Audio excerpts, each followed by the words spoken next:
Welcome, everybody, to the American Space Museum. I'm Mark Marquette. We're so glad you're with us to stay curious. Today, a little lunacy on the show as we've rolled around to another full moon, and everybody knows I love the opportunity to talk about my favorite moonshines when we have the full moon up in the sky and making us all look up. I know you will, and I know you do. Hope you have clear weather. Full moon is technically sometime in the middle of the morning tomorrow. And that is, of course, August 1st. July 31st, August 1st.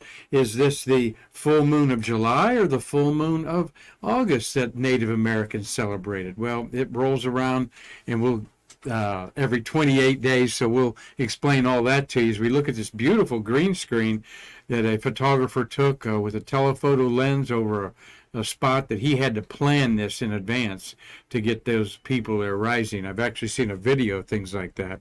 And that allows me to say hello to Marty Winkle, my co-producer. How you doing, Marty? We had a little audio problem to solve. We went a few minutes late, but thank you for calling Jessica, our Trekkie techie, and taking care of that. You said you went and saw Oppenheimer this weekend, and it was rather long, huh? 3 hours long. Whew. It was a decent movie, but it was just too long. Did they have an intermission like The Longest Day back in the 60s? No. No? No. No. You got a strong bladder then, Marty. We have stadium seats at the theater, but still, 3 hours is a long time. Huh. But a good movie, Oppenheimer? It was good. It helped if you had a little bit of background about him. But I took my grandson, he's 24. He knew nothing about Oppenheimer. Yeah. And he was bored. Uh-huh. So. Yeah, well, a great movie, I'm sure, about one of the men behind the atomic bomb in his conflicts with doing it, right, Marty? Well, Knowing. Yeah, political. Well, it's hard to explain. There's a lot of accusations, a lot of mistrust of Oppenheimer. They thought he was a communist.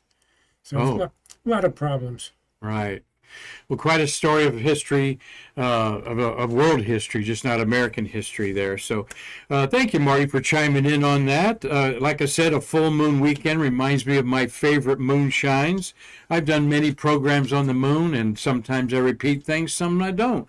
So don't turn me off yet until you just find out how loony I'm going to get today, all right? But we love talking about astronomy very frequently, try to once a month or once a week, actually, as there's always something in the sky to make you look up. Nothing is more close to everybody's heart and mind than the nearest celestial neighbor, 250,000 miles away, our moon. Still takes us 3 days to get there, going averaging 30,000 miles an hour, basically. And I probably got my first bite into the moon craziness and wanting to know about the moon watching this man, Walter Cronkite. I think many of us baby boomers owe a lot of our science stimulation, if you will, and natural science stimulation with the programs that were on every Sunday night right after Ed Sullivan, or he was before Ed Sullivan, I think, Marty, and then Ed Sullivan came on and seemed like the whole country was watching, and there'd be great documentaries of safaris, and then he and Werner von Braun had these classic shows to talk about going to the moon and beyond, and some of the most watched television of its time. So Walt Disney there slapped me around. Of course, we're just 50 miles away from the Disney World over there that he created. Well, he didn't create it here. It was created first in California and then brought here.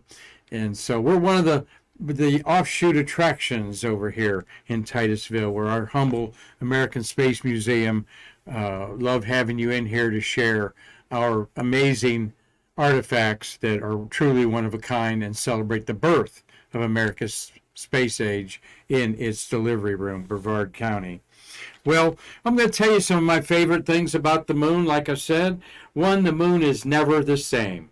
The shadows along the terminator, that's that dark line between night and day. Nothing to do with Arnold Schwarzenegger, okay? The Terminator is our line between night and day. On Earth, that's twilight. all right, whether it's morning twilight or evening twilight.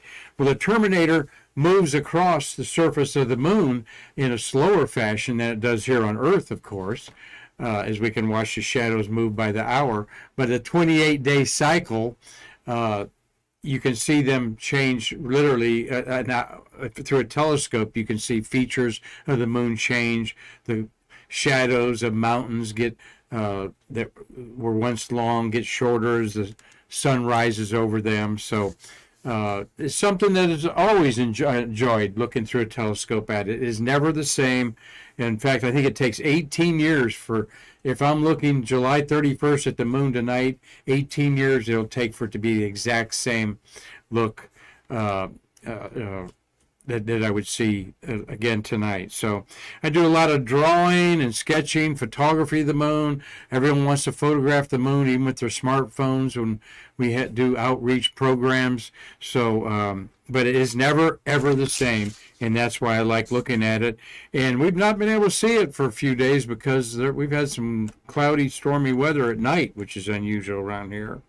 Well, the moon is also not a four-letter word, and a four-letter cuss word, I mean. And some of my stargazing buddies would disagree with me because as the moon gets brighter, that moonshine wipes out all but the brightest stars, and therefore the faint fuzzies, those Messier objects I've talked about, like the Great Nebula of Orion, which is already set, but we're looking at all kinds of things in the Milky Way right now that are washed away. Even the Milky Way itself is hard to see because the moonlight washes it away. However, I spend my time looking at the moon instead of putting my telescope away until it rises after midnight, so you see those faint fuzzies.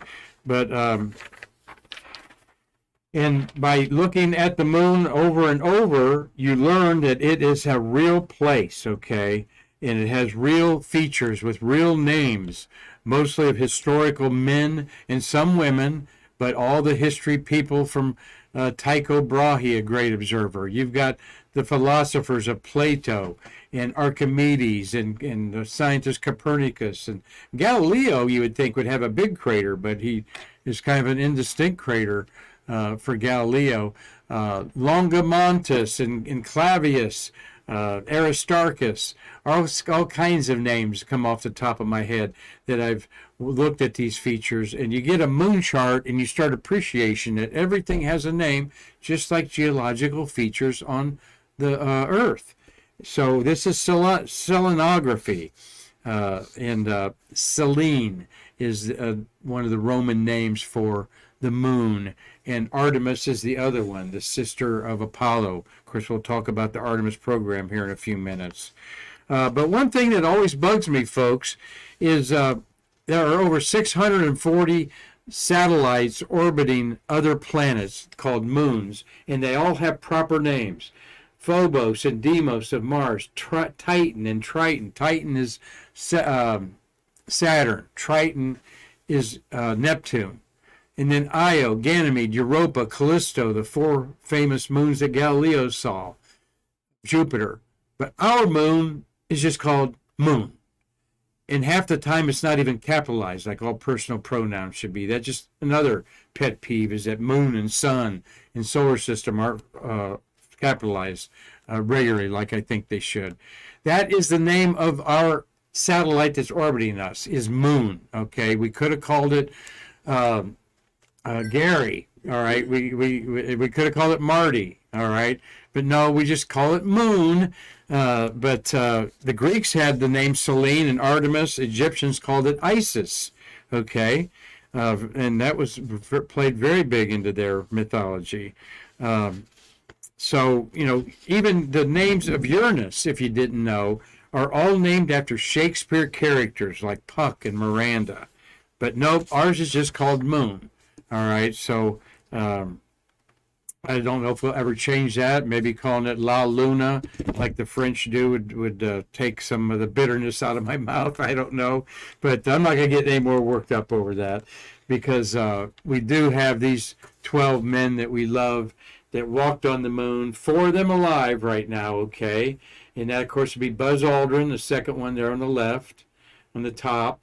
And in the middle, you've got well, you got Neil Armstrong, Buzz Aldrin's alive. Then you got Al Bean and Pete Conrad first, and then Al Bean on the right. Then Apollo 14 was, of course, Al Shepard and Edgar Mitchell, both passed away. 15 that we're celebrating right now, David Scott is 91 years old, and Jim Irwin passed away. He's the first of the 12 to die of a heart attack at age 69 some 20 years ago. We lost John Young on the bottom left, but there's Charlie Duke, who's still around, 87 years old. Gene Cernan, and then the last one to set foot on the moon. Of course, Gene Cernan was the last one to have a human foot on it, but the 12th of the 12th is, of course, Jack Schmidt. And Jack Schmidt is also 87. So the youngest is 87 years old, the two of them there. And they'll all soon be gone, my heroes of our childhood, us baby boomers.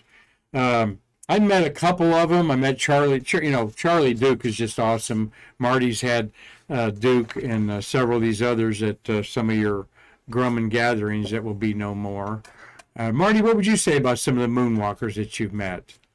Put you on the spot there. I know they're all fine fellas. Yeah, I mean, what can you say? They're heroes. They've done things that only 12 people have done before. Yeah. I'm so excited to see your heroes. I'm at the University of Tennessee to see Harrison Jack Schmidt talk for the first time. And to drive down from Kingsport, Tennessee, where I lived, about an hour drive. And I ran in the men's room right away. And lo and behold, Jack Schmidt appeared right at the urinal beside me. Not the place to chit-chat about moon rocks, Marty. All right. So I met him and that was very interesting. I told him I'd wash my hands twice before I shook his hand out in the lobby. Marty, this is very interesting that as we look at our moonwalkers there, that some of the greatest astronomers of the 1700s and 1800s, they not only thought that the moon was inhabited, they were convinced that it was, all right? Maybe not by these Selenite workers of the first men on the moon, the H.G. Wells' wonderful movie of 1964, but many scientists, one of the greatest astronomers of all time, Sir William Herschel, who discovered Uranus in 1781 and the categorizer of thousands of objects in a telescope, he was convinced the moon was inhabited by intelligent beings, and he said so in the front pages of the London Times. He was frustrated his telescopes couldn't find lunar cities. Now, they didn't understand it didn't have an atmosphere on the moon. That would have changed his mind. But yes, you'd be kind of shocked at some of the scientists of the 1600s, the colonial days of America, and then the 1700s and 1800s. They just thought for granted that every planet was filled with life and vegetation. Venus, they thought, because it was covered in clouds, we'd find lush jungle and maybe dinosaurs on it. Mars, they just had to be inhabited. But now we find just the other side. Everybody is skeptical that there's life anywhere, except people in Congress, Marty. I did watch some of those congressional UFO hearings there, and I kind of miss newspapers. If that congressional hearing last week where they had some people talking, whistleblowers they call them, that said there's biologics in some captured alien vehicles. Well, that'd be roaring on headlines if we had newspapers today. Today, if you happen to see it on your news that you're holding in your hand or on TV, I guess you might know about it. But I think a lot of news passes people by. But Selenites on the moon, living underground, like in this movie by First Men on the Moon in 1964, a lot of astronomers thought that would just be normal. Well, something that is also normal is the small size of the moon. I've said many times, take your fingers, take your hand, and hold it out at arm's length, okay? And your little pinky finger, because this is a ratio. Humans are in a ratio, no matter what size you are, 6'5", 5'10" like me, your arm ratio is usually about the same. And my little finger can cover up that full moon right there. All right, right there can full. That's my little finger, folks, not my middle one. And that's a half a degree, folks. So half a degree, well, it's 180 degrees from horizon to horizon. Yeah. So 360 moons stacked end to end to end overhead and then coming down yeah, that is how tiny the moon really is. But it's big in our mind's eye. Of course, the moon illusion, we've talked about how things look big when juxtaposed against the mountains, buildings, this high power line framework there. Well, also in the days of old, before electricity, particularly Native Americans would hold secret councils under moonlight, okay? There they see the bison in the moon in this one.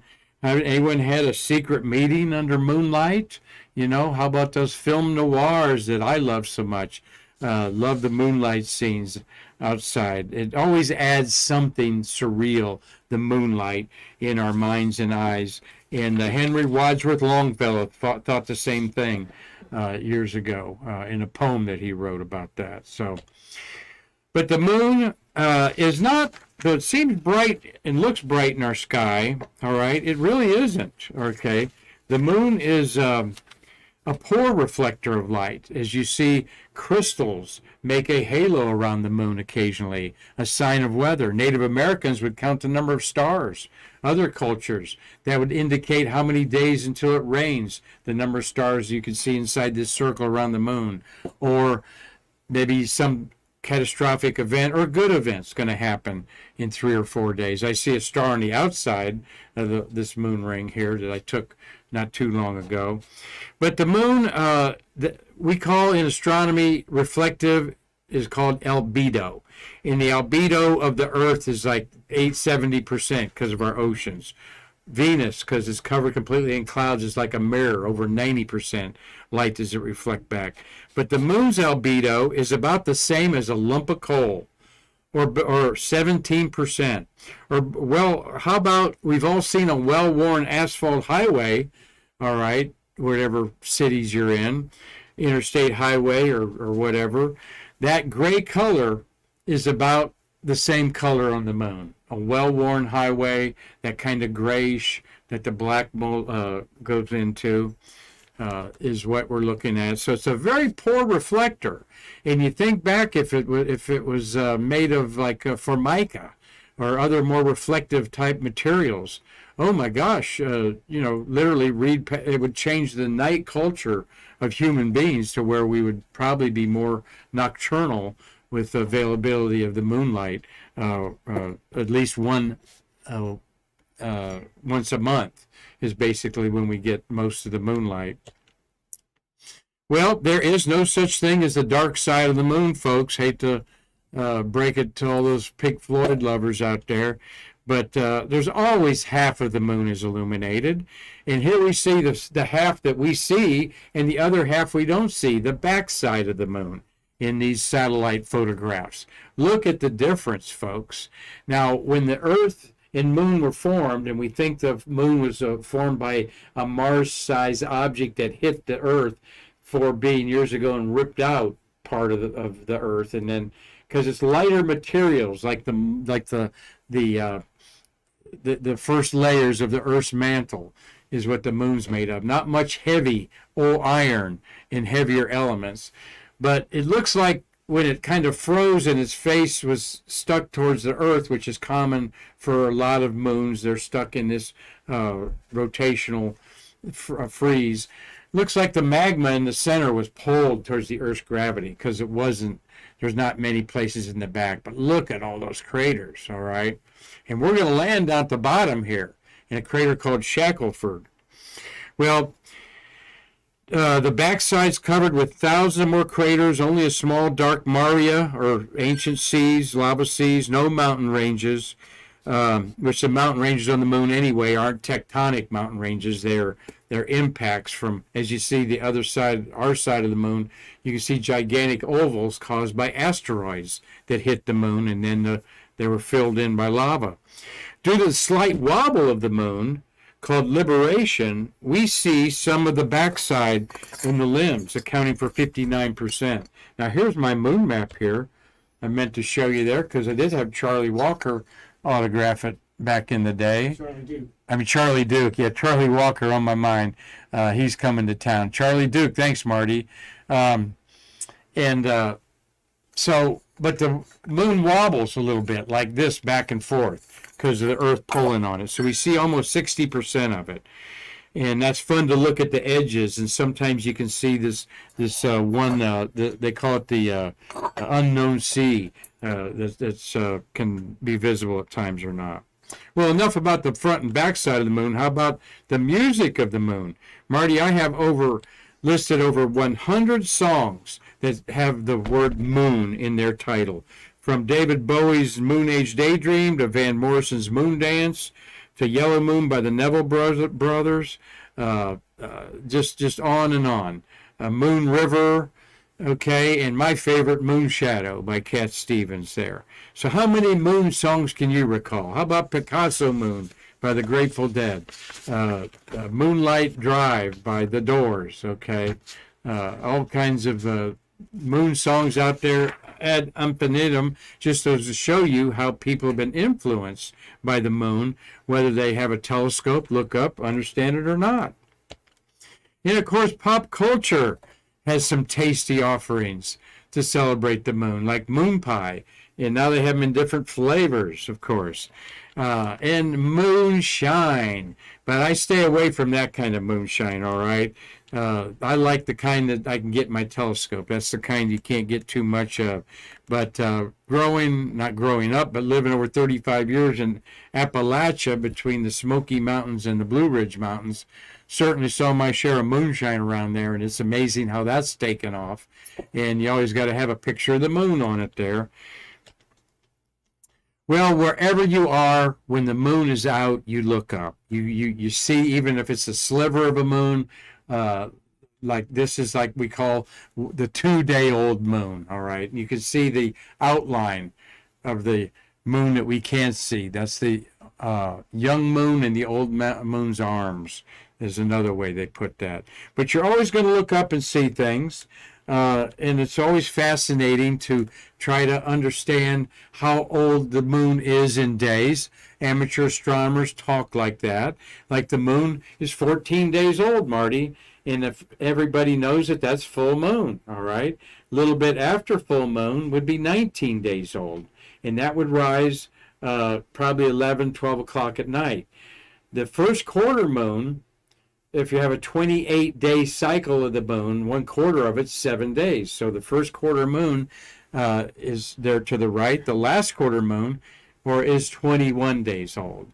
So that's how we talk in astronomy. And I may say to one of my buddies, hey, the moon's 20 days old, so you want to do some stargazing tonight because that 20-day-old moon's not going to rise till after midnight.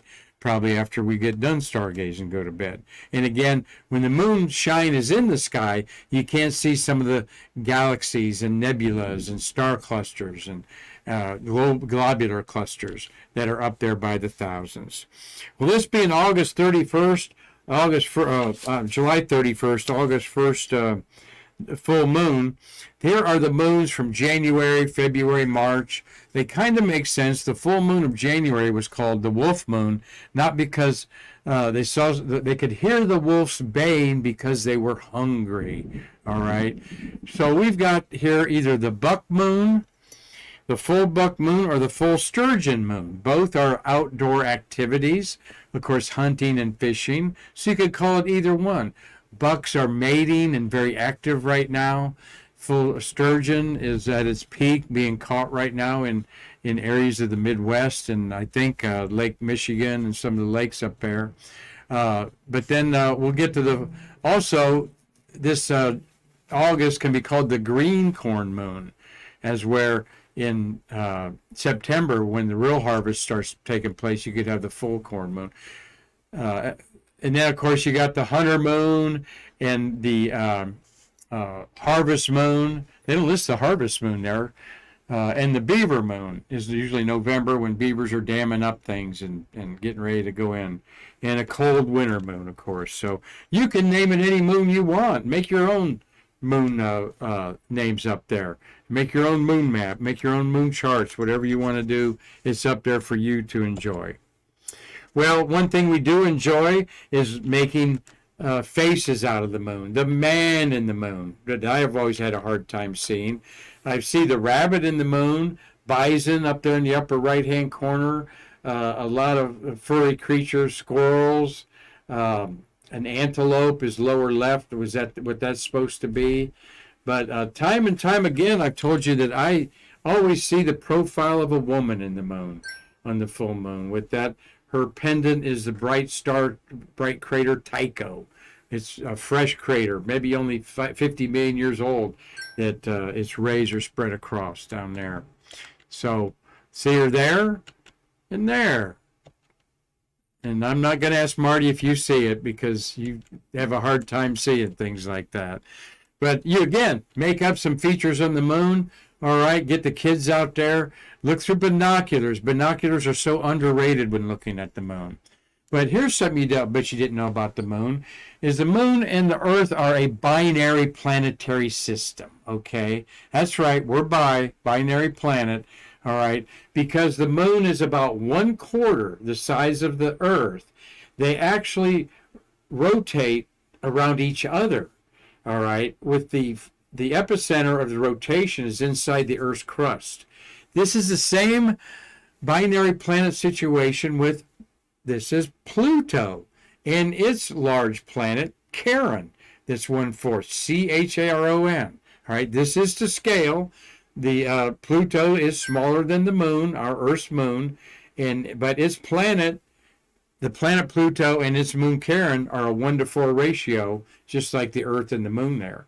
So they affect each other a lot. This is where we get tides on the Earth, very much influence. So it's a very dynamic biplanetary system. And our Earthlings have left hundreds of tons of debris on the moon. Every one of these places marked there is an impact or a landing place. The green are the Russians, all right? Tons and tons and tons, and this doesn't even have the Saturn S-1B rockets that were aimed at the moon after they launched the Apollo astronauts to the moon. Then they crashed them to get them out of the way. You've also got several lunar modules up there that when they were done, they crashed them so they wouldn't be in the way and accidentally get hit. And of course, Artemis. We're excited to, a year from November, to send 4 astronauts flying by the moon. This is an actual photograph taken by a GoPro camera on the solar panels of the Orion spacecraft. You can see that lit up inside there. They had the mannequins inside there getting data as it drifted by about 6,000 miles. And Artemis 2 is going to do the same trajectory. It's not going to orbit the moon unless they change their mind on that. It's going to do a nice pass-by to prove all of the technology. Well, that technology's got to keep up with the 50-year-old technology of the Apollo lunar modules. Of course, we've talked a lot about Marty working on that as an electrical engineer. This is your hair-raising moment, Marty, is whether that guillotine is going to separate all those wires and pipes, and all the pyrotechnics over 20 different locations go off at the same time, as they did for all of the wonderful landings of the moon. All 6 of them. And Apollo 15 lifted off the moon August 2nd, 1971. We're going to have Hazel Banks here tomorrow. We talk a lot about Hazel, an Apollo era secretary, Gemini and Apollo era. We're going to have her talk about some of the astronauts and working in the secretarial pool at Kennedy Space Center for our nation's heroes there. Well, Neil and Buzz brought back about 57 pounds of rock. All right, and some dirt, very, very little. The other 5 landers brought back almost 900 more pounds of rock, a little under 1,000 pounds of rock, and of course they pounded a few deep core samples to get any striated layers. Here's always what, and here's we look at this fun picture of Dave Scott on Apollo 15, and seated in the rover, you can see Jim Irwin, there at Hadley Rill in the mountains. As I talk up, we look at this cool picture. The Apollo 11 astronauts took 97 photos on the moon, on the surface of the moon, with their Hasselblad 70 millimeter cameras, all right? 97 photos. That's like less than 4 24 exposure rolls, all right? Folks, I've seen more pictures of your food on Facebook than I've seen pictures that the Apollo astronauts took of themselves on the moon. In fact, because Neil carried the camera around most of the time and handed it off to Buzz, Buzz only took 2 pictures of Armstrong on the moon. So all the photos on the moon missions are available on Flickr.com, frame by frame, just as they shot them. You're going to see all the bad ones, overexposed ones. They're going to wish they'd trained them a little more to take, because a lot of the pictures are overexposed. The f-stop need to be shut down to like 22 instead of 11. But they're there for you to see. In fact, they're copyright free, paid for by the American taxpayer. All right. So there's a moon rock that I photographed that brought back by Apollo 12. That's at Johnson Space Center, just at the end of their Saturn V rocket. What does the moon smell like, folks? All right. What kind of cheese does the moon smell like? Limburger cheese, Swiss cheese. That was always the fun joke, that the moon smelled like green cheese. Well, astronauts uniformly say that it smelled like gunpowder or fireplace ashes, particularly moist fireplace ashes. That makes sense given the violent impacts of all of the meteors of all sizes on the moon over the billions and billions of years, okay? And there's also many strange properties of the moon. The particles can wreak havoc on spacesuits because it is very abrasive, and it's like it's finer than talcum powder, folks. Very finer than talcum powders. Some gloves and boots will have to be from the moonwalkers had some of their elements stripped away by the abrasiveness, like they were worn. Moon soil called regolith also has iron in it, so magnetic power can be maybe used to eliminate some of the contamination. So, and if you have your chance to get your hands on a moon rock, like I did, you better give it back, because it's a federal offense to own any moon rocks in private collections or anything like that. That's a friend of mine, Paul Lewis from the University of Tennessee, that always had this moon rock in his pocket for outreach education. That is a rare white moon rock from Apollo 16 in a piece of acrylic glass that I always love showing. And why do we go out and see the moon rises? Because everyone is so different. If you see the moon last night, it's going to be different tonight, no matter what your backdrop. I lucked out on December 2020, right before the COVID days there, of getting a moonrise over the Atlantic Ocean in what we call a mirage. This was through a small telescope. Never have seen this since, in 3 years trying to capture it since then. But once in a while, you get lucky. And once in a blue moon, you get lucky. What does once in a blue moon mean? It really means 2 full moons in the same month. Yes, some years we have 13 full moons. Most months we have 13 full moons because of that 28-day cycle in a 365-day year. Still very influenced on mind and man all of our lives, okay? I know Chalazan, thank you for watching today. In fact, Marty, I was looking up some old Stay Curious from 2020, and Chalazan, you've been with us all that time. Doug Forrest, good to see you, my friend. Tom Usiak, probably give Tommy a call tonight. Robert Law's up in Dundee, Scotland. Carrie Fink is watching. Thank you, Carrie. Space Monkey, we appreciate your support. Gary Gerald, I got your message, and I'll call you later. Gary up there in Collins, Georgia. Gary Folsom's watching. Appreciate you. Carlton Bailey. CB's out there. I'm going to be calling everybody tonight. I haven't talked to you in a while either. Tom Celentano's watching us. And Bill Whiting. Dave Stangy and Hazel Banks. And already talked about Hayes coming on tomorrow. You're going to enjoy that lady. She's been on many times, but we can't get enough of her inspiring you younger generation to just do it. Do what you're supposed to do. Do what it takes. That is what Hazel talks a lot about. But we're going to have some fun with her talking about some stories she hasn't shared before. So whether you watch the full moon over the Bristol Motor Speedway, like I had an opportunity to do back in the last century, I think, or watching it over a beautiful outcropping there with people enjoying it in a true photographer setup there, we know you're going to be out looking at the moon tonight anytime it's in the sky. It's there for us to look at, whether you're an amateur astronomer or not. Artists of all kinds. I didn't even show you any paintings or poetry done with the moon, but it's always an inspiration. This photo over the Radisson Hotel that's south of Cape Canaveral. That's a Satellite Beach area there. Kind of a lucky shot to get that. But you never know what you're going to get in today's digital world. You can just rack it up and keep trying. So thought I'd go out today with this. We got thunder and lightning going on behind us here, and give you a little bit of moonlight inspiration for wherever you are. Hope it's clear on this full moon week. From Henry Wadsworth Longfellow, 1878, 145 years ago.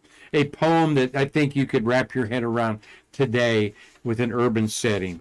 Henry Wadsworth Longfellow says in the poem Moonlight, "As a pale phantom with a lamp ascends some ruins haunted stair, so glides the moon along the damp, mysterious chambers of the air. Now hidden in a cloud and now revealed, as if this phantom, full of pain, were by the crumbling walls concealed, and at the windows seen again. Until at last, serene and proud in all the splendor of her light, she walks the terraces of the cloud, supreme empress of the night. I look but recognize no more objects familiar to my view. The very pathway to my door is an enchanted avenue. All things are changed. One mass of shade, the elm trees drop their curtains down by palace, park, and colonnade, as if I walk in a foreign town. The very ground beneath my feet is clothed with a diviner air. White marble paves the silent street and glimmers in the empty square. Illusion! Underneath there lies the common life of every day. Only the spirit glorifies with its own tints the somber gray. In vain we look, in vain uplift our eyes to heaven. If we were blind, we see but what we have the gift of seeing. What we bring, we find." And Henry Wadsworth Longfellow, 145 years ago, mystified by the moon, just like I hope you were, and staying curious today. So, Marty, thank you very much, as we've had another bit of lunacy on Stay Curious. We've got lined up, as I said, Hazel Banks, a secretary for the Apollo era, and she did dictation for the astronauts, drove their family cars back to Houston, has some other stories that she hasn't told before. We look forward to having you on the program tomorrow, Hazel. And then Wednesday, we're going to have astronaut Winston Scott on, and Winston is here at the museum going to do a talk to a bunch of Japanese students. So we will try to queue you up early when Winston will be on. He may be on as early as 3:30 or as late as 4:30, but we're not going to let Winston Scott hang around. We'll go live, and then you can watch it whenever you want it. So, and then, of course, we'll have some shuttles of the month of August, kick that off, and then future Fridays. So hope you stick around and stay curious with Marty and I as we enjoy doing this program for you to celebrate space history like no other. Marty, thank you for another outstanding job. Thank you for taking care of the anomaly earlier there. And we have gremlins in our studio. Lightning behind us here, so we'll get out of here before the lightning shuts me up. So until tomorrow, when we have Hazel Banks, NASA Executive Secretary, on our show, I'm Mark Marquette saying we can't wait to see you again to bridge the space between us.